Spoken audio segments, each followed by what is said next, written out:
Begin with the reproductive system, starting with the male reproductive system. So you know that the male reproductive system comprises of the vagina. So female. Something else is going on in mind. Okay, right. Let's start off with the female reproductive system. The female reproductive system comprises of the vagina. The upper expanded end of the vagina is the fornices. So you see, the vagina on its uppermost portion has got dilated portions.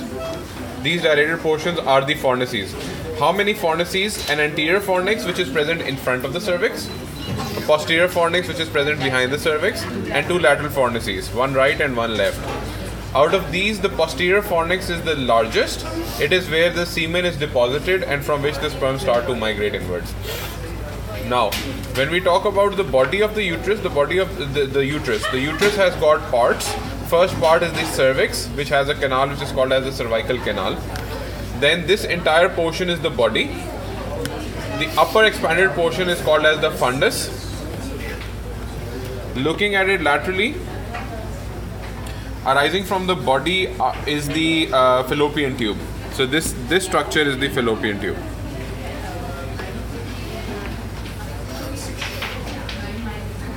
Okay. The fallopian tube has got parts. From medial to lateral they are intramural, number 1. Number 2, isthmus. Number 3, ampulla. Number 4, fimbria. Infundibulum and fimbria. Infundibulum and fimbria. So 5 parts from medial to lateral. Ampulla being the most dilated and is responsible for the site of fertilization. Now, at the distal most end to the fimbria is attached the ovary. So this structure is the ovary. Arising from the ovary are 2 ligaments. The first is just a cord-like ligament that connects one portion of the ovary with the body of the uterus. Where is that ligament? It is this small ligament that is present just next to the fallopian tube.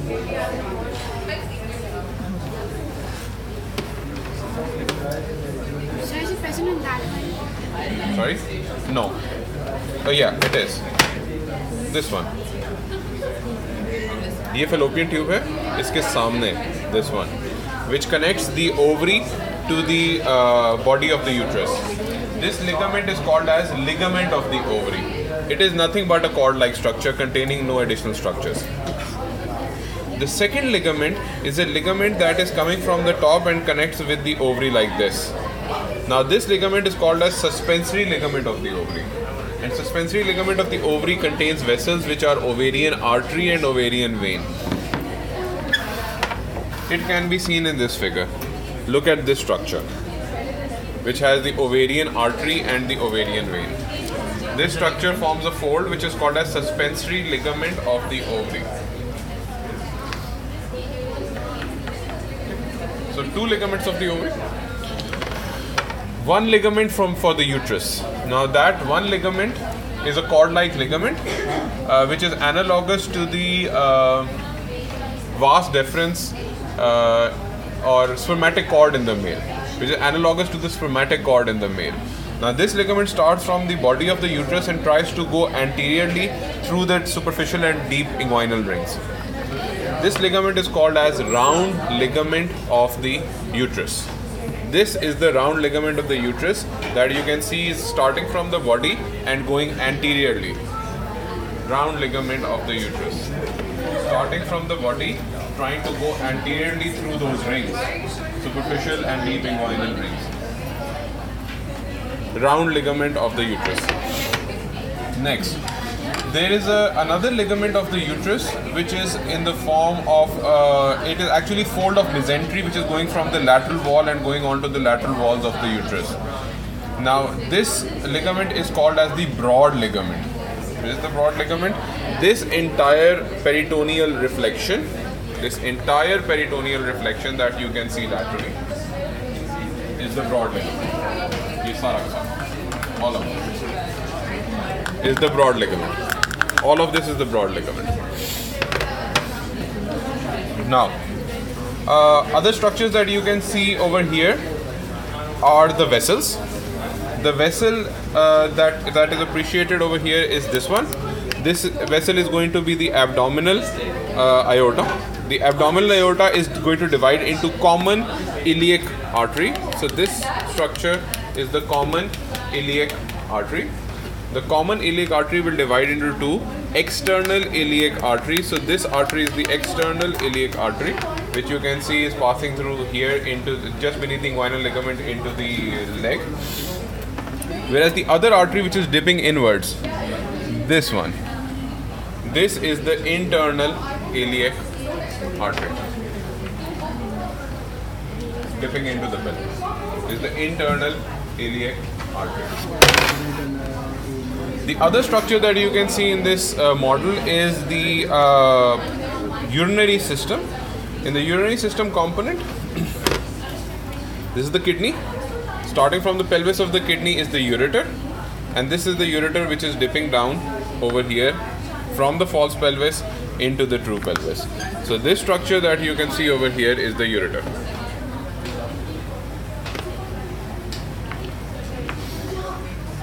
Okay. Now, in the female system, some relations are important, and those relations can be seen in this section. The relations are that the cervix and the vagina rest between the rectum posteriorly and the urinary bladder and urethra anteriorly. This is why the peritoneum, which is coming from the posterior body wall, actually reflects from the rectum onto the body of the uterus. So this is the reflection of peritoneum from the rectum onto the body of the uterus, forming a pouch which we call as the recto-uterine pouch. The recto-uterine pouch is also called as the pouch of Douglas. Its clinical significance is that it is responsible for fluid can accumulate in this area in case of pelvic inflammatory disease, or blood can accumulate over here in case of ruptured tubal pregnancy. The clinical significance. Now, the peritoneum that goes onto the top of the body of the uterus reflects from the fundus of the uterus onto the urinary bladder, forming another pouch. Now this pouch is called as utero-vesical pouch. It does not have any clinical significance, but regardless, female has got two pouches. Next is the urinary bladder.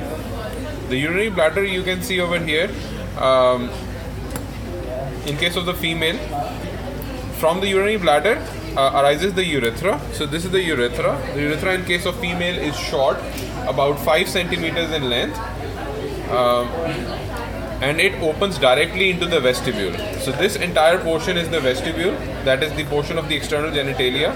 Vestibule is the common opening for the urethra and vagina in the female.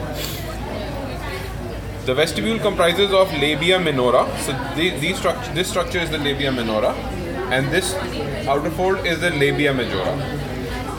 Then,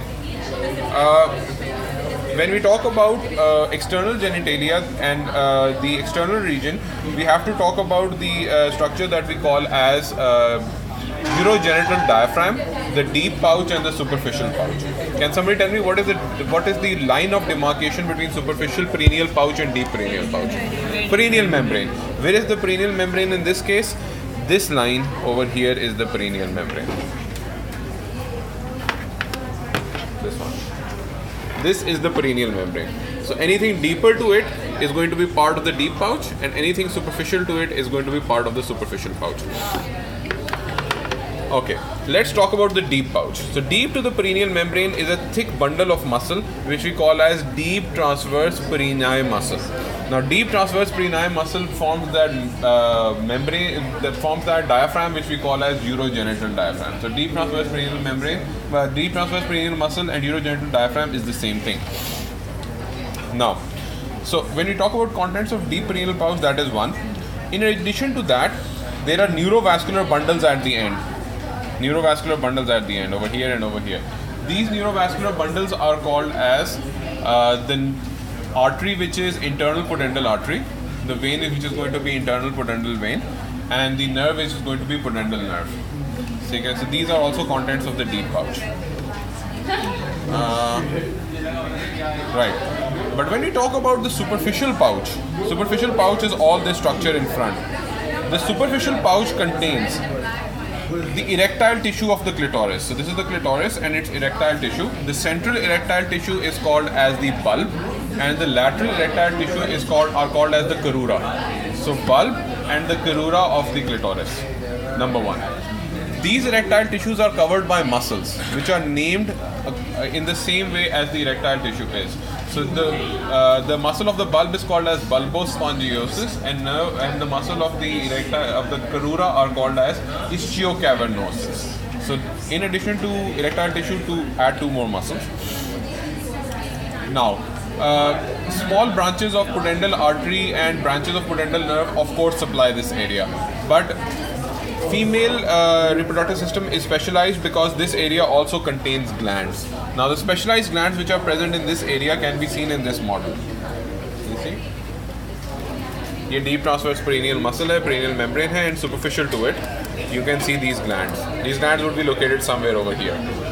These glands are called as greater vestibular glands. So MCQ point that greater vestibular glands are located in the superficial pouch of the female. That is all about the female reproductive system. Any question?